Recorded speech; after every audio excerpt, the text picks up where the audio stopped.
Bonjour à tous, et bienvenue dans un nouvel épisode de Creepy Facts, spécial témoignage abonné. Comme dans la vidéo précédente du même style, n'hésitez pas à donner votre avis, hypothèses, conseils, pour que les abonnés ayant partagé ces histoires avec nous puissent les lire et se sentir écoutés. Encore une fois, merci à tous ceux qui m'ont écrit. C'est toujours un véritable plaisir de plonger dans vos histoires.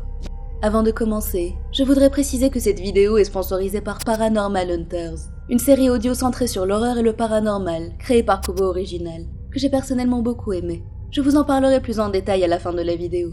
Mais croyez-moi, si vous aimez les creepypastas et les histoires d'horreur que je vous narre, vous allez adorer cette série. Vous êtes prêts à découvrir ces témoignages terrifiants? C'est parti!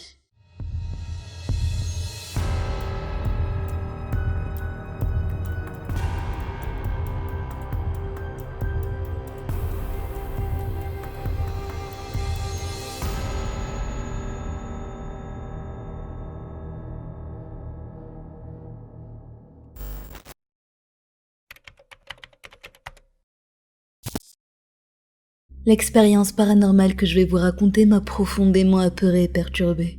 J'ai mis des années à m'en remettre. J'étais en première année de fac. Tout a commencé un après-midi avant un cours. J'étais aux toilettes avec mes amis, et nous étions sur le point de sortir, lorsqu'une fille de notre classe a eu une réaction très étrange en ouvrant la porte des toilettes. Elle est devenue blanche comme un linge, et aucun mot ne sortait de sa bouche. On lui a demandé si ça allait, mais il n'y a eu aucune réponse. Comme si elle ne nous entendait même pas. Elle s'est contentée de s'agripper au lavabo en face d'elle, de toutes ses forces. Elle était figée, tendue, et une larme a coulé le long de sa joue. Puis soudainement, les muscles de son dos se sont contractés, et ses jambes ont lâché. Et s'est écroulée au sol en se convulsant. On aurait dit une crise d'épilepsie, mais en bien pire. On pouvait clairement voir sa colonne vertébrale complètement tendue et presque tordue. On aurait dit qu'elle allait s'étrangler. Nous étions 5 à la tenir pour ne pas qu'elle se blesse, et tout le monde était choqué. Mais ce n'était que le début. Peu après cette crise, cette fille m'a donné plus de détails. Elle a dit que ces crises lui arrivaient assez souvent, sans qu'elle puisse les gérer. Elle avait consulté plusieurs médecins, mais aucun n'arrivait à diagnostiquer avec précision ce qui lui arrivait. Ils appelaient ça des crises neurologiques, et la seule solution qu'ils lui avaient proposée était de l'interner, ce qu'elle avait refusé. Les semaines sont passées, et les crises continuaient, souvent en plein cours. Avec mes amis, on remarquait tout de suite qu'elle commençait à se sentir mal, à ne plus pouvoir se contenir. Nous sortions donc avec elle dans le couloir pour qu'elle ne fasse pas sa crise dans la classe, et nous essayions d'éviter qu'elle se blesse. Elle refusait qu'on appelle les pompiers, car son psychiatre serait alors au courant et l'obligerait à aller en hôpital psychiatrique, ce qui était hors de question pour elle. Ces crises pouvaient durer de 20 à 45 longues minutes, où elle était inconsciente, mais ses muscles se tendaient, et elle essayait de s'étrangler. Ces symptômes étaient déjà terrifiants à regarder, mais avec le temps, ses crises ont pris une autre tournure. Elle était toujours inconsciente, mais elle se mettait à crier, à pleurer, et pire encore, à rire. Face à notre peur et nos interrogations, elle a fini par nous en dire un peu plus, à mes amis et moi. Apparemment, après la mort de son grand-père, elle aurait essayé de communiquer avec son esprit, chose qu'elle aurait réussi à faire. Sauf que depuis ce jour, une autre âme l'aurait possédée. Elle nous décrivait si bien cette personne que nous n'avions aucun mal à l'imaginer. C'était un homme, grand, assez mystérieux, et qui ne serait pas une bonne âme. Elle l'entendait parler dans sa tête, le voyait dans ses rêves. Et d'après elle, lorsque ces fameuses crises avaient lieu, ce serait cet homme qui essayait de prendre possession de son corps, et elle faisait tout pour lutter et le repousser. Depuis qu'elle nous avait raconté tous ces détails, je ne voyais plus ces crises du même œil. Elles sont devenues extrêmement glauques, surtout quand elle se mettait à rire, ou quand elle tentait de se lever alors qu'elle était toujours inconsciente. Et plus l'année universitaire avançait, plus les crises se multipliaient, et plus j'étais perturbée. Toute la classe commençait à avoir peur et à s'interroger, jusqu'au jour où cette histoire est arrivée aux oreilles de l'administration. Nous avons tous été convoqués pour discuter de ça avec une psychologue. Elle a essayé de nous convaincre qu'il n'y avait rien de paranormal dans tout cela, que c'était purement neurologique. Mais ça se voyait qu'elle n'avait jamais assisté à une de ces crises, et ne se rendait pas compte. Comment cela pouvait-il être autre chose que paranormal? Nous avons tenu tant bien que mal au cours de l'année scolaire, jusqu'à ce que sa fin approche, et que j'assiste à l'ultime crise, qui, à mes yeux, était de très loin la pire. Nous étions en cours, et comme d'habitude, elle a commencé à se sentir mal. Je ne voulais pas être méchante ou irrespectueuse, Mais je commençais à être sérieusement agacée par ces crises. J'avais manqué énormément de cours à cause de ça, et ma patience était à bout. Alors, sur le moment, j'ai essayé de passer outre et de ne pas y prêter attention, en espérant qu'elle réussisse à se maîtriser et que ça passe. Mais c'est le contraire qui s'est produit. La fille s'est tournée vers une amie et lui a dit « Ça parle dans ma tête ». L'amie lui a donc proposé d'écrire pour se concentrer sur autre chose, ce qu'elle a fait. Mais après quelques minutes, elle a fait un geste qui m'a terrifiée. Elle tournait sa tête très vite de gauche à droite et clignait des yeux comme si elle venait de se réveiller. L'amie lui a fait remarquer que c'était bien qu'elle l'ait écoutée, car la crise avait l'air d'être passée. C'est à ce moment-là que la fille a baissé les yeux vers sa feuille et a murmuré « Mais ce n'est pas moi qui ai écrit ça ». J'ai senti mon cœur manquer un battement à ces paroles, et en levant les yeux vers elle, j'ai vu avec horreur son dos se contracter brutalement avant qu'elle tombe en arrière. C'était la première fois qu'une crise avait lieu en pleine classe, devant tous les autres. Elle hurlait, riait, essayait de se débattre alors qu'elle n'était même plus consciente. Plusieurs élèves se sont enfuis de la classe. Ils n'avaient pas la force de la regarder. J'ai croisé le regard du professeur qui avait l'air tout aussi inquiet que nous. Les pompiers ont été appelés et ils sont venus la chercher peu de temps après. Encore sous le choc, alors que nous rangions nos affaires pour partir, mon ami a eu la curiosité de regarder ce qu'il y avait écrit sur la feuille de la fille, et je me suis approchée pour faire de même. Ce que j'y ai vu m'a glacé le sang. On distinguait clairement deux écritures différentes, la sienne qu'on connaissait bien, et une autre qui n'avait rien à voir. Chacune était d'un côté de la feuille, comme une discussion.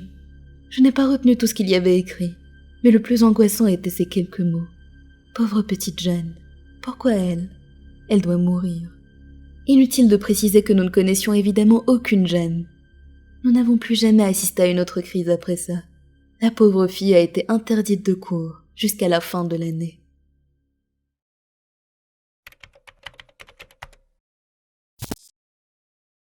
Quand j'avais 16 ans, un de mes amis a mis fin à ses jours. Cette brusque et terrible nouvelle m'a beaucoup ébranlée. Et à cette époque, je n'avais pas le même recul que maintenant. J'ai beaucoup pleuré, et je lui en ai beaucoup voulu. Je l'ai insulté à de nombreuses reprises pour sa bêtise. Un matin, je me suis réveillée avec des griffures sur le bras. J'étais plutôt intriguée, mais je n'ai pas vraiment cherché à savoir d'où elles venaient. Sauf que les jours avançant, je me réveillais tous les matins avec d'autres griffures, sur les bras ou le haut du corps. C'étaient des griffures relativement profondes, qui me faisaient presque saigner. Elles n'étaient clairement pas accidentelles. On aurait dit qu'un objet pointu lacérait ma peau pendant la nuit. J'ai commencé à prendre peur, et je me suis mis à sérieusement réfléchir d'où elles pouvaient bien venir. En vain. Je n'en avais pas la moindre idée. J'ai même commencé à penser que c'était un esprit malveillant qui me faisait subir ça. Ces phénomènes ont duré presque 3 semaines. Mais un matin, lorsque des traces de 4 doigts sont apparues sur mon corps, j'ai immédiatement compris que quelqu'un me voulait quelque chose. Elles étaient situées sous ma clavicule gauche, comme si on m'avait attrapé l'épaule par derrière et qu'on l'avait comprimée très fort. En les examinant, j'ai brusquement fait le lien avec mon ami décédé et mes propos insultants envers lui. Par pur hasard, ou plutôt par chance, je suivais un cours de culture religieuse au lycée.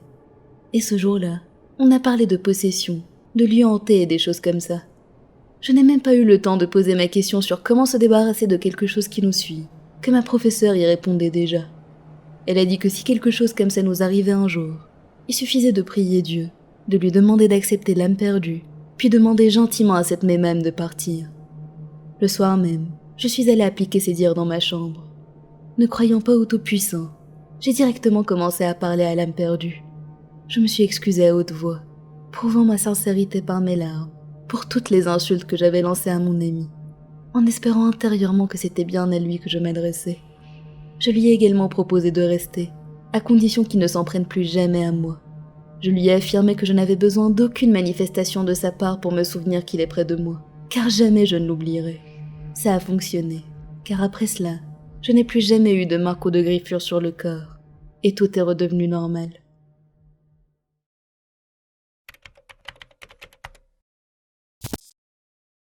Quand j'étais petite, mes parents m'envoyaient en colonie de vacances, via le CE du travail de ma mère. Je devais avoir 6 ou 7 ans quand je suis partie pour ma première colonie. Pour des questions de logistique et de confort, nous avions voyagé de nuit. Tout le monde dormait, et le chauffeur roulait tranquillement. Je dormais également, jusqu'à ce que je me réveille brutalement. Je ne sais pas exactement pourquoi. J'ai vu le chauffeur ralentir, pu arrêter le car. Il a ouvert les portes avant, et une femme est montée, toute de blanc vêtue. Il a salué, a fermé les portes et a repris la route. Ils discutaient, mais je n'arrivais pas à entendre ce qui se disait. Je tendais l'oreille pour essayer de capter leur conversation, mais brusquement, la femme s'est mise à hurler. Je ne comprenais rien à ce qui se passait, et terrifiée, j'ai fermé les yeux et je me suis bouché les oreilles. L'instant d'après, le car s'est de nouveau arrêté. J'ai ouvert les yeux et j'ai vu que tout le monde était réveillé et discutait comme si de rien n'était. Nous n'avons pas tardé à arriver à la colonie après cela. Quelques jours plus tard, alors que le souvenir de cette femme ne me quittait pas, un des moniteurs nous a raconté l'histoire de la Dame Blanche, dont je n'avais jamais entendu parler. Je n'arrivais pas à en croire mes oreilles, et j'ai essayé de leur raconter ce que j'avais vu, mais personne ne m'a cru. Ils m'ont juste regardé bizarrement. J'étais la plus jeune de la colonie, et ils ont sûrement dû me prendre pour une folle. Ce n'est pas le seul événement étrange que j'ai vécu dans cette colonie. J'y suis retournée 3 ans plus tard, et j'étais à ce moment-là suffisamment âgée pour faire du camping. Je suis donc partie en randonnée avec 2 moniteurs et une dizaine d'autres enfants. La première nuit, j'étais dans une des tentes avec 3 autres filles. Nous étions profondément endormis, lorsque quelque chose m'a brutalement réveillée. J'entendais des bruits de pas autour de la tente, une respiration lourde, et je sentais quelque chose frotter contre le tissu.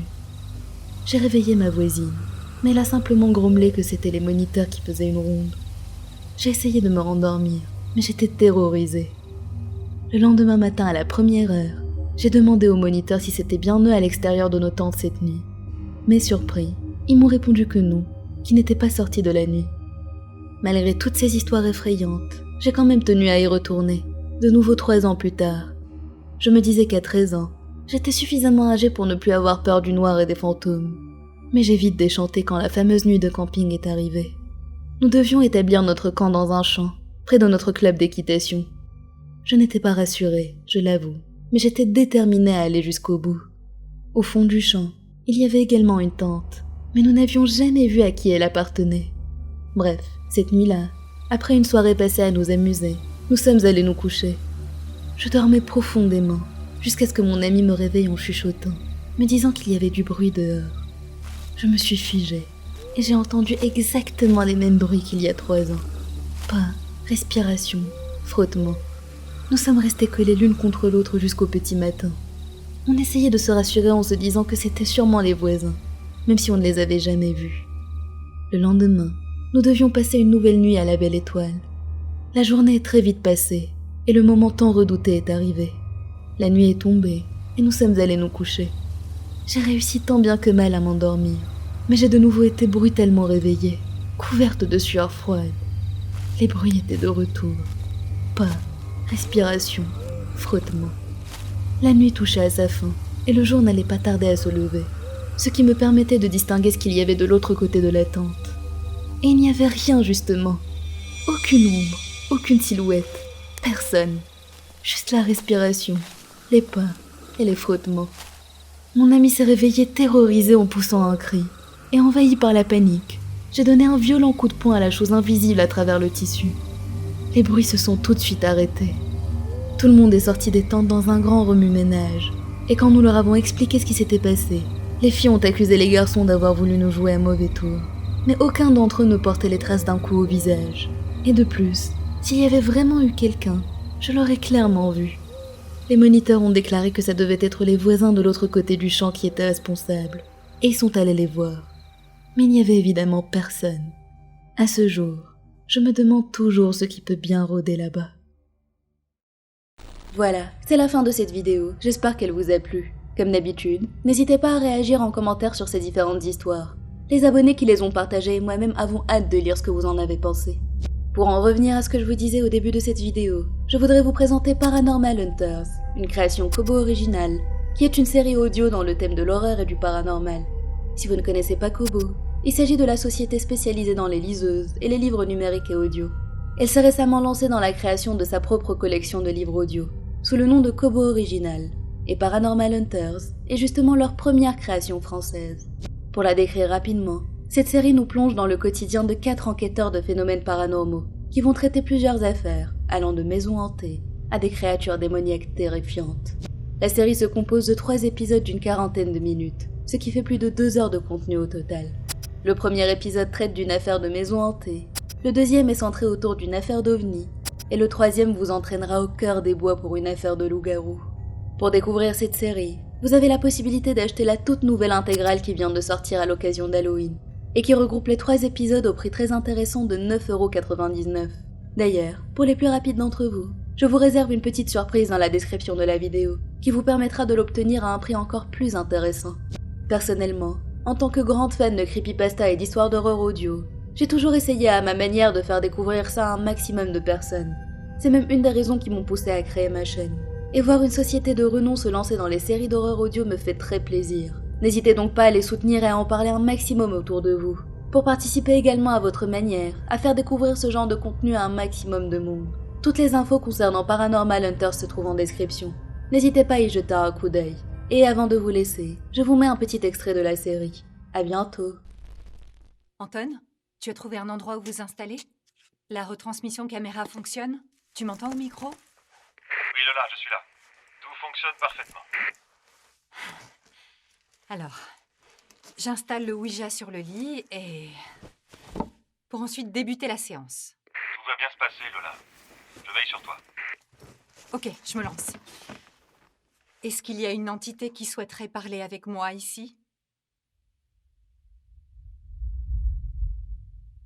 Est-ce qu'il y a... Oui.